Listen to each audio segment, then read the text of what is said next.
সবাইকে আশা করছি সবাই ভালো আছেন। তো আজকের ব্লগটা একটু স্পেশাল।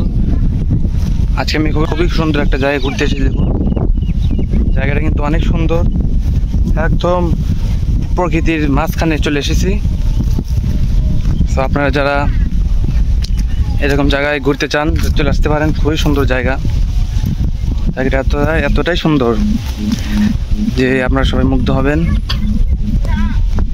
তো বেসিক্যালি আজকে ঈদের দ্বিতীয় দিন, তো আজকে দিনটা অনেক সুন্দরভাবে কাটাতে চাই এবং সুন্দর সুন্দর জায়গায় সবাই ঘুরবেন, আমিও ঘুরছি।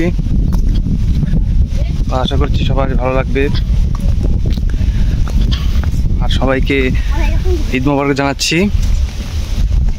আশা করছি সবার ঈদ ভালো কাটুক। দেখতে পাচ্ছেন যে গোধূলি বিকেলবেলা বাংলার কি এক অপরূপ প্রকৃতি।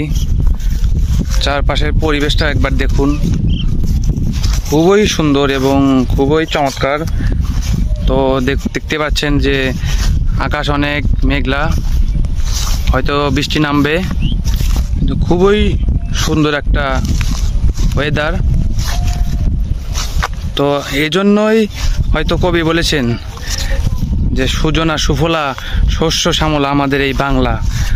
আসলে বাংলার প্রকৃতি কিন্তু অনেক সুন্দর, যেটা আসলে আমরা প্রকৃতির সাথে যদি না মিশতে পারি, প্রকৃতির কাছাকাছি যদি না আসতে পারি, তাহলে কিন্তু এই বিষয়গুলো বুঝতে পারবেন না বা কেউই বুঝতে পারবে না। সেজন্য বাংলার প্রকৃতিকে কাছ থেকে দেখতে চাইলে এবং ফিল করতে চাইলে কিন্তু অবশ্যই আপনার প্রকৃতির কাছাকাছি থাকতে হবে এবং ঘুরতে হবে, তবেই কিন্তু আপনি এই প্রকৃতি এনজয় করতে পারবেন।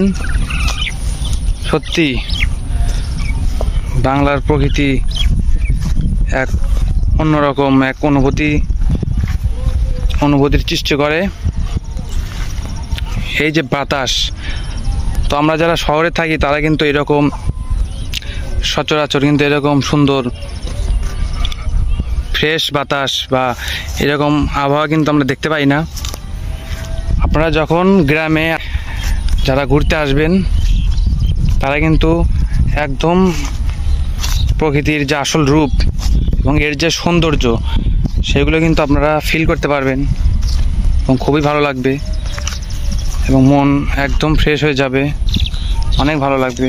দেখুন যে আকাশ এবং এই যে প্রকৃতির যে এক মিলবন্ধন, এইটা কিন্তু সত্যি অসাধারণ। এটা আসলে ভাষায় প্রকাশ করার মতো না। তো আপনারা যদি প্রকৃতির কাছে আসেন এবং প্রকৃতির সাথে সাক্ষাৎ করেন, প্রকৃতির সাথে মেশেন, তবেই কিন্তু এই সৌন্দর্য উপভোগ করতে পারবেন।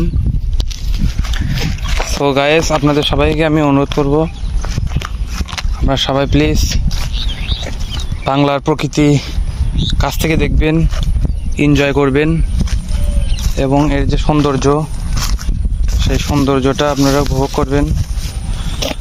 তাহলে কিন্তু অবশ্যই আপনাদের ভালো লাগবে এবং খুবই ভালো একটা সময় কাটানো যাবে। এটা আসলে মানে কোটি কোটি টাকা, লক্ষ টাকা এসি দিয়েও কাজ হবে না। এই যে ফ্রেশ বাতাস, এই যে একটা প্রকৃতির যে মিলবন্ধন, এটা কিন্তু আপনারা এই প্রকৃতির সাথে না মিশলে বা এর কাছাকাছি না আসলে কিন্তু কখনোই সেটা বুঝতে পারবেন না। সেই জন্য আপনাদেরকে আমি অবশ্যই বলবো যে আপনারা অবশ্যই প্রকৃতির সাথে মিশবেন, প্রকৃতির কাছাকাছি আসবেন, তাহলে কিন্তু অবশ্যই ভালো লাগবে। তো অসাধারণ এক গোধূলি বিকেলবেলা, এক অসাধারণ মায়াবী প্রকৃতি, দূর দিগন্তে কি অজানা এক দৃশ্য।